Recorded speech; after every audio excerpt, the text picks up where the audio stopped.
ઉમરગામના સંજાણ પંથકમાં કથિત લવ જેહાદના આક્ષેપોએ સમગ્ર વિસ્તારમાં ચિંતા અને ચર્ચા જગાવી છે।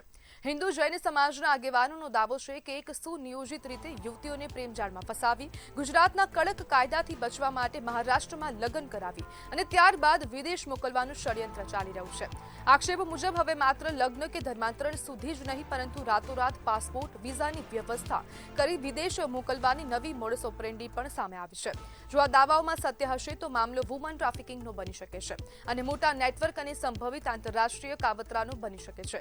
જો કે હાલ સામે આવેલી માહિતી મુખ્યત્વે સમાજના પ્રતિનિધિઓ દ્વારા કરાયેલા આક્ષેપો અને રજૂઆત પર આધારિત છે, તેથી અંતિમ સત્ય તપાસ બાદ જ સ્પષ્ટ થશે। તેમ છતાં પણ જો યુવતીને ખોટી ઓળખ, છેતરપિંડી, દબાણ, બ્લેકમેલિંગ અથવા તો લાલચના આધારે સંબંધમાં ફસાવી લગ્ન, ધર્મ પરિવર્તન કે પછી વિદેશ મોકલવાના પ્રયાસ થયા હોય તો તે અત્યંત ગંભીર ગુનો ગણાય છે।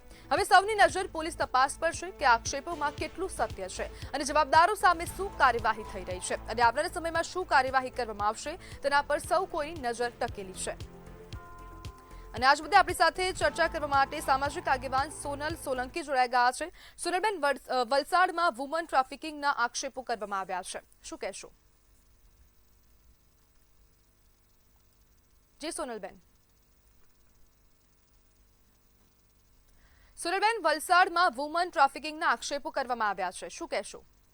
જી, આ આક્ષેપો નથી, પરંતુ બે દીકરીઓ 6 મહિનાની અંદર એક 20 વર્ષની અને એક 24 વર્ષની બંને દીકરીઓ, હજી ભણતી દીકરીઓને જે રીતે લંડન લઈ જઈને નિકાહ કરવામાં આવ્યા એ ખૂબ જ દુઃખદ ઘટના છે અને એક પ્રી પ્લાન ષડયંત્રનો ભાગ દેખાઈ રહ્યો છે।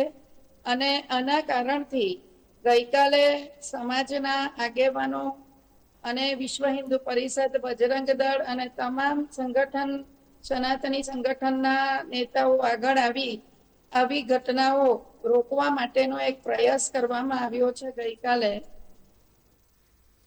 સુરલબેન, રાજ્યમાં અવારનવાર લવ જેહાદના કિસ્સા સામે આવતા હોય છે, પણ ફરી એક વખત વુમન ટ્રાફિકિંગના કિસ્સાની આપ વાત કરી રહ્યા છો અને આંતરરાષ્ટ્રીય એક આ નેટવર્ક સંડવાયેલું હોય તેવા આધાર આપ લોકોએ વ્યક્ત કર્યા છે, તો એસપીની રજૂઆત કરાઈ, શું કહેવામાં આવ્યું છે? એસપી સાહેબને જ્યારે આવેદનપત્ર આપ્યું સંગઠિત થયેલા તમામ આગેવાનોએ, અને જ્યારે એક મર્યાદા આવે છે કાયદામાં, છોકરી જ્યારે એક 18 વર્ષની ઉપર થઈ જાય છે અને પોતાના જીવનનો નિર્ણય કરતી હોય છે, પરંતુ દુઃખદ ઘટના એ છે કે આ એક ષડયંત્રના ભાગરૂપે દીકરીઓને મેન્યુપ્લેટ કરીને આખું આયોજન પૂર્વકનું આ કાવતરું 6 મહિનામાં 2 બનાવો નજીક જ એક જ જગ્યા, એક જ વિસ્તારમાં બન્યા છે અને એની ગંભીરતા આપણને દેખાઈ રહી છે।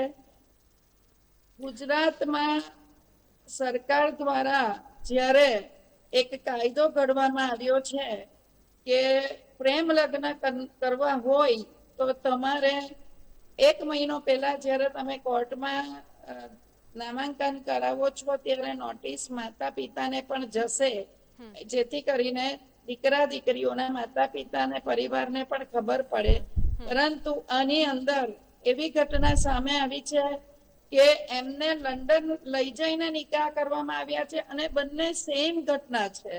એટલે આ એક કોઈ કુદરતી વાત નથી, આ એક આયોજનબદ્ધ લવ જેહાદ છે અને એના આધારે એસપી સાહેબને જ્યારે આવેદન આપવામાં આવ્યું ત્યારે એસપી સાહેબે પણ ખાતરી આપી છે કે આવી ઘટનાઓમાં જો કોઈ કસૂર હશે તો એમાં સંપૂર્ણ સાથ આપશે। જી બિલકુલ, સોનલબેન, જોડાવા બદલ આપનો આભાર।